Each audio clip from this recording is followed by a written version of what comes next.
Tsumiki Fujiguro revela sua verdadeira face em Jujutsu Kaisen, surpreendendo a todos, principalmente o seu irmão Megumi. Enquanto isso, temos cada vez mais próxima a volta de Satoru Gojo. E se você está curioso para saber tudo o que aconteceu no capítulo 211 de Jujutsu Kaisen, então fique aqui nesse vídeo até o final e vamos conferir tudo, mas tudo nos seus mínimos detalhes acerca desse capítulo.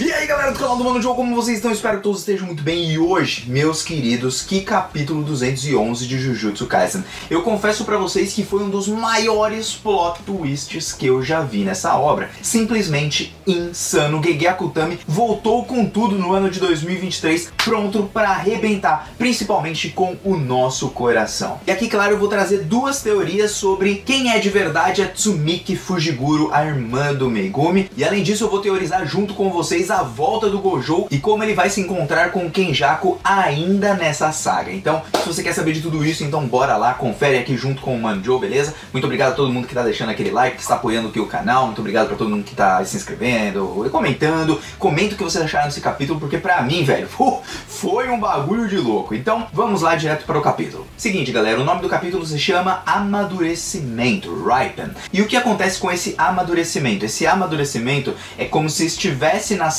uma fruta ou nascendo um novo ser. Então, provavelmente, a fusão com o Tengen, ela demora um certo estágio para acontecer e o Kenjaku não pode ativar ela logo de uma vez. Então, reparem em todos os últimos capítulos de Jujutsu, como cada frase foi colocada, o óleo e a estrela, esse monte de coisa, até chegar agora e falar de amadurecimento. Eu acredito que está amadurecendo para, de fato, o Tengen surgir em breve como um ser fundido, e aí sim, o caos será instaurado diretamente em Jujutsu Kaisen. E bom, nesse momento, logo no começo do capítulo, você já começa a perceber que várias coisinhas vão saindo de cada ponto das colônias, né? Vai surgindo um negócio de luz, como se elas estivessem todas interligadas, o que nos dá a entender que parece que está começando a surgir ali a fusão do Tengen, mas ela não está completa até o momento. E outro detalhe é que nós vemos ali que em várias partes a colônia, ela fecha ali a sua barreira, mostrando a parte mais preta, que está dentro da colônia, e a parte de branca é a parte exterior da colônia. As pessoas acabam não percebendo o que está acontecendo exatamente, mas parece que algumas que já tiveram ali algum mínimo contato com energia amaldiçoada, elas parecem ser um pouco mais sensitivas.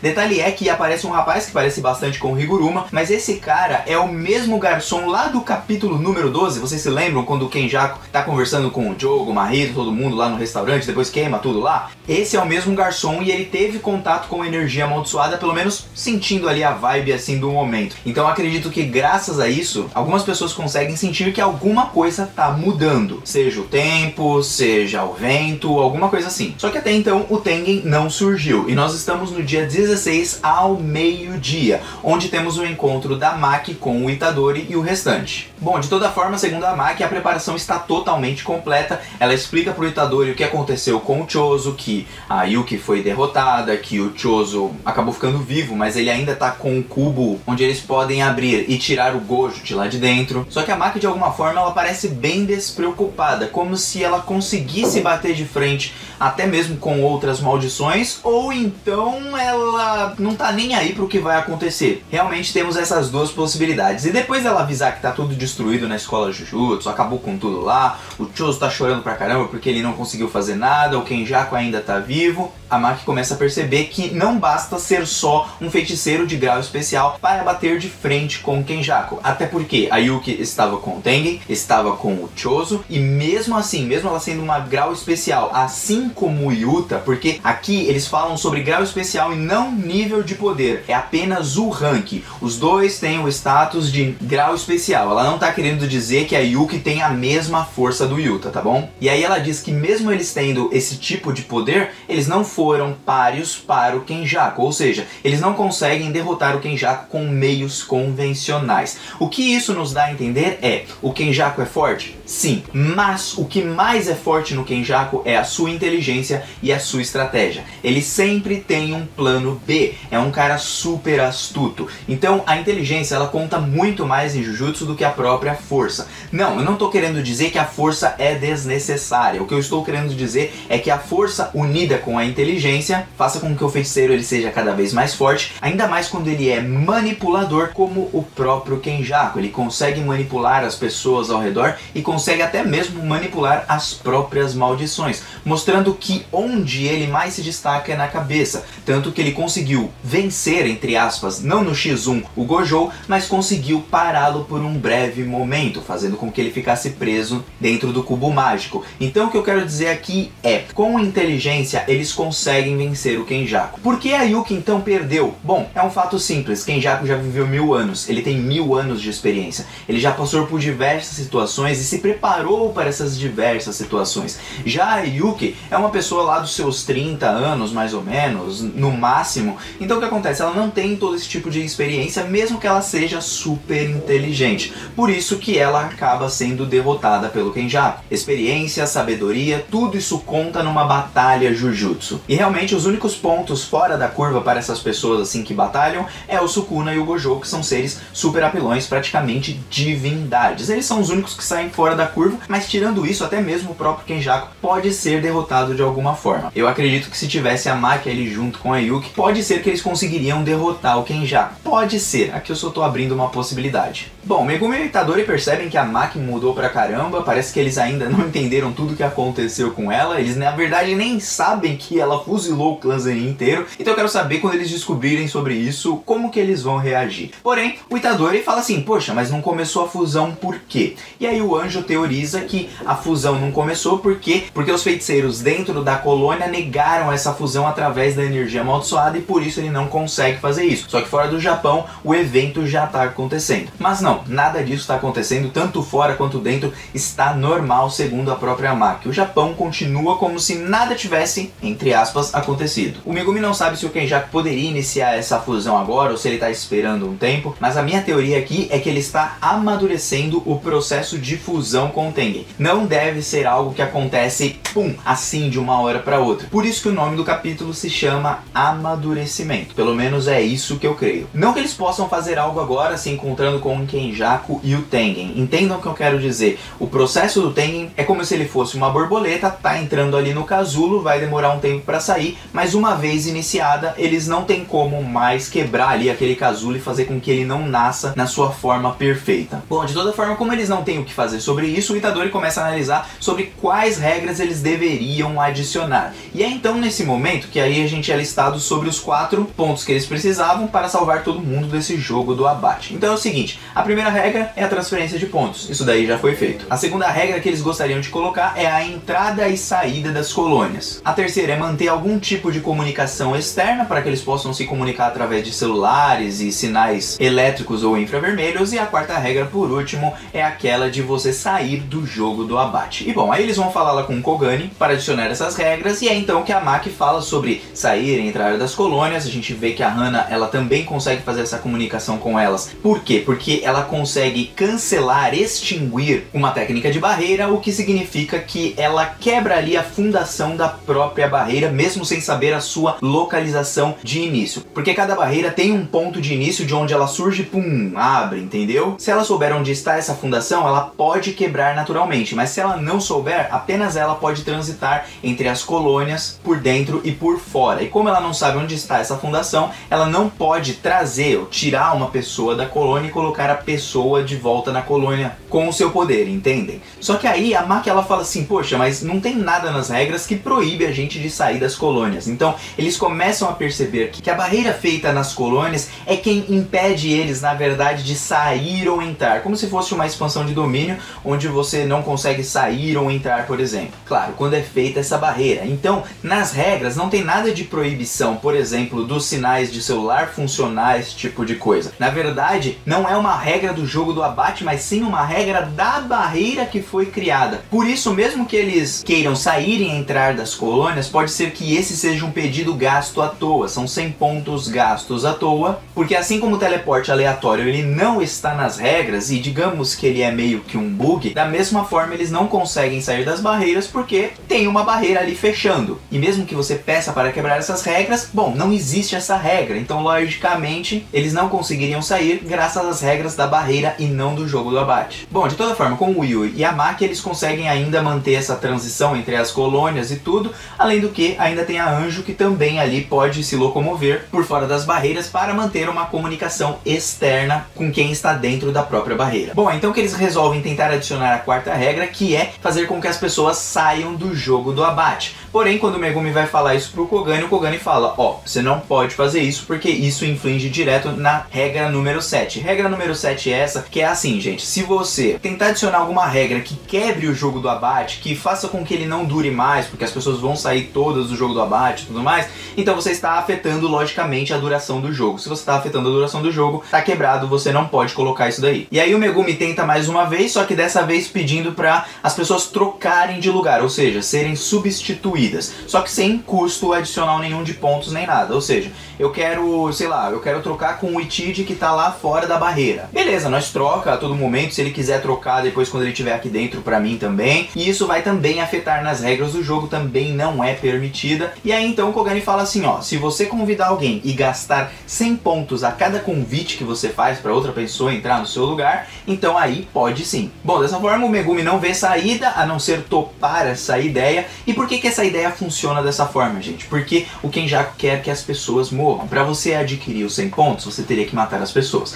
Matando as pessoas, energia amaldiçoada é gerada, mais o copinho ali vai enchendo, e aí então ele consegue de fato o seu objetivo, embora ele já tenha acumulado ali, ao que parece, toda a energia amaldiçoada de todas as outras regiões. Então no final das contas, esse é um jogo sem volta, e aí o Megumi acaba topando aquela ideia do Kogane. Então um player pode trocar de lugar com o outro, sair do jogo do abate, desde que o outro do outro lado de fora da colônia aceite. Fora da colônia não, um cara que não é jogador. E aí ele entra no seu lugar, mas você vai acabar gastando os seus 100 pontos. E aí todos são avisados sobre essa nova regra, regra número 11, e o Megumi pede para Maki trazer a Tsumiki lá para dentro da colônia, para ela poder entrar no jogo e para depois sair, porque ela já era uma jogadora, mas estava fora da colônia. Ela precisaria, assim que acordasse, aceitar as regras do jogo, né, entrar no jogo do abate, para depois sair novamente, né? Precisa entrar numa colônia para fazer todo o esqueminha burocrático. E aí o Itadori não estava entendendo direito o que estava acontecendo, mas o Megumi explica isso daí. Até porque se ela não aceitasse as regras do jogo, a sua técnica amaldiçoada era removida e poderia ocorrer um circuito no cérebro dela e aí morreu. Outra coisa interessante desse capítulo é a Maki também explicando sobre a sua passagem entre as colônias. Por quê? Mesmo que ela esteja com a mão junto com outra pessoa, o que acontece? Como a barreira não a reconhece por ela não ter energia amaldiçoada nenhuma,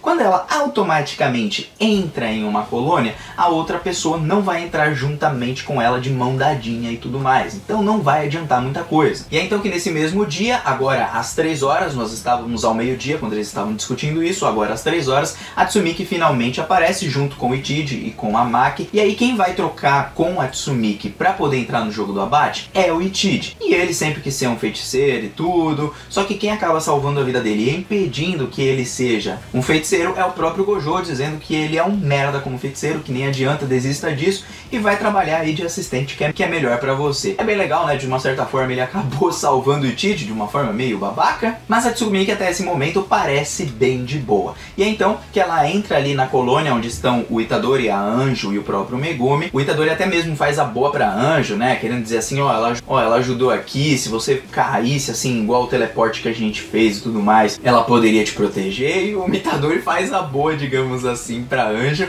e até dá uma zoada como se ela fosse até mesmo a Nobara. Ah, Gege Akutami, seu desgraçado. Eu aposto que se a Nobara voltar, porque eu ainda acredito na volta dela, ela vai voltar e falar, peraí, vocês me trocaram poressazinha aqui, né? Pode ser que isso aconteça. Eu ainda acredito. E é então que o Megumi passa 100 pontos para a Tsumiki Fujiguro, para ela propor ao Itid, para ela sair ali do jogo do abate, eles trocarem de lugar. Só que é nesse momento que nós temos a virada do capítulo. A virada do capítulo vem agora, quando a Tsumiki, ao invés de tentar colocar uma regra para trocar de lugar com o Itid, ela aplica a regra de permitir entrada e saída livre das colônias. E aí então que ela dá uma olhada pro Fujiguro com aquela carinha tipo de Sukuna assim E aí, então o Fujiguro, quem é você, doida? E aí a gente acaba o capítulo. Gente, esse plot twist foi insano e agora eu vou explicar quem é de fato a Tsumiki Fujiguro, pelo menos no meu ponto de vista. Eu acredito em duas possibilidades. A primeira, um feiticeiro reencarnado entrou ali na Tsumiki Fujiguro e a partir do momento que ela aceita as regras da colônia, automaticamente o corpo já não pertence mais a ela. Então, esse tempo todo ela estava até que livre fora da colônia, sem ela aceitar nada do tipo, provavelmente. Só que a partir do momento que ela entra, se ativou esse contrato que estava sobre o corpo dela. Ou então ela está convivendo ali com uma maldição, assim como a anjo e tudo mais. E claro, a segunda possibilidade, que é o que eu acho mais real, é que a Tsumiki Fujiguro nunca foi aquela garota fofinha que a gente viu lá no começo de Jujutsu, e o Megumi, ele tinha essa visão da irmã, mas a irmã nunca foi assim. E aí seria um baita plot twist. A Andriele Lima, se eu não tô enganado, ela já comentou isso uma vez. Tipo, já imaginou que se a Tsumiki volta e sai metendo a porrada em todo mundo, sai matando um monte de gente, o que o Megumi faria?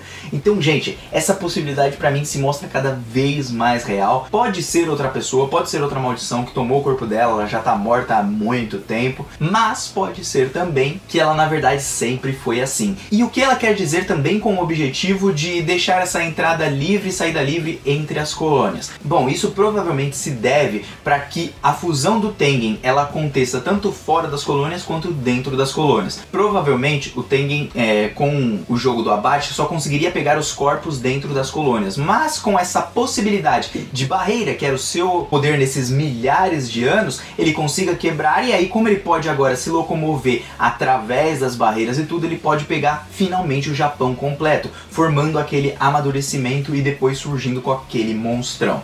E aí então, quem entra aí nessa parte? O Gojo, porque eles vão tentar correr a todo momento para chegar no Gojo, pegar, levar a Anjo pra lá, pra ela abrir, tentar abrir de alguma forma ali o cubo mágico, liberando o Gojo, e aí o Gojo no fim lutando finalmente contra o Kenjaku. E depois da derrota do Kenjaku para o Gojo, mas tendo o seu objetivo atingido, porque o Kenjaku no final das contas, ele fez o que ele queria, ele não queria viver mais, ele queria lascar com tudo, transformar num caos. Então se ele já transformou num caos, não importa se o Gojo vai estar lá ou não, porque ele já destruiu tudo. E é daí que nós começamos a arrumar para o final de Jujutsu, onde nós poderemos ter finalmente a batalha entre Gojo e Sukuna, que todo mundo fica muito curioso para saber qual seria o resultado. Tem essas possibilidades que eu acredito, mas eu também acredito em outra possibilidade, que é o Yuta encontrar o Kenjaku em algum momento e lutar contra o Kenjaku e até mesmo o vencer, né? Eu acho que o Yuta sim tem possibilidade de vencer o Kenjaku. Não se provou até o momento ser mais inteligente